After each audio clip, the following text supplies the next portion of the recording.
இயேசுவில் எனது அன்பிற்குரியவர்களே, உங்களுக்கு என்னுடைய இதயம் கனிந்த வாழ்த்துக்கள். வணக்கம். அன்பானவர்களே, இன்றைய சிந்தனைக்கான நற்செய்தி பகுதி மத்தேயு நற்செய்தி 23வது அதிகாரம் 1-12 முடிய. இயேசு குறிப்பிடுகிறார், பரிசேயர்கள் சொல்லுவார்கள், செய்ய மாட்டார்கள். அவர்கள் மோசேயினுடைய இருக்கையில் இருக்கிறதுனால் அவர்கள் சொல்லுவதை செய்யுங்கள், செய்வது போல் நீங்கள் செய்யாதீர்கள். ஏன் அப்படி சொன்னாரு?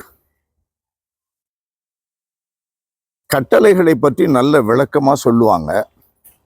இப்போ சில பேர் மன்னிப்பை பற்றி ரொம்ப பிரமாதமா பிரசங்கம் வைக்கிறாங்க. அவங்களே மற்றவங்கள மன்னிக்க மாட்டாங்க, வர்மத்தோடு இருப்பாங்க. போதகர்கள் என்று அழைக்க வேண்டாம், தந்தை என்று அழைக்க வேண்டாம், ஆசிரியர் என்று அழைக்க வேண்டாம் என்றெல்லாம் இயேசு சொல்லுகிறார் இன்றைய நற்செய்தி பகுதியில். ஏன்?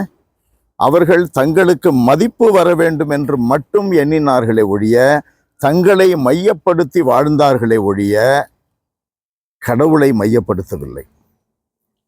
தங்களை அவர்களால் தாழ்த்தி கொள்ள முடியாது. நமக்கு கடவுள் தானே ஆசிரியர். அதை வாங்கி பகிர்பவர்கள் தான் நாம்.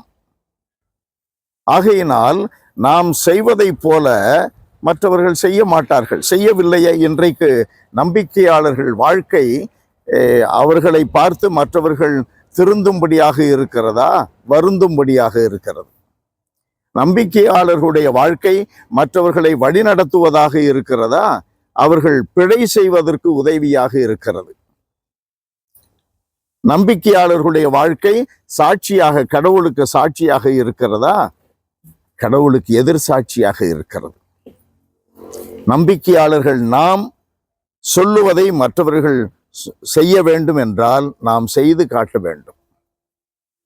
எல்லாம் வல்லவரே எங்கள் தகப்பனே, எங்களுடைய அன்றாட வாழ்க்கையில் நாங்கள் உம்மில் கொண்டிருக்கிற நம்பிக்கை, அன்பு, நீதி, சமாதானம், சமத்துவம், சகோதரத்துவம் போன்ற உம்முடைய திருமகனும் எங்கள் மீட்பெருமான ஆண்டவர் இயேசு கிறிஸ்துவனுடைய மதிப்பீடுகளின்படி நாங்கள் வாழ்ந்து காட்டுவதாக இருக்கட்டும்.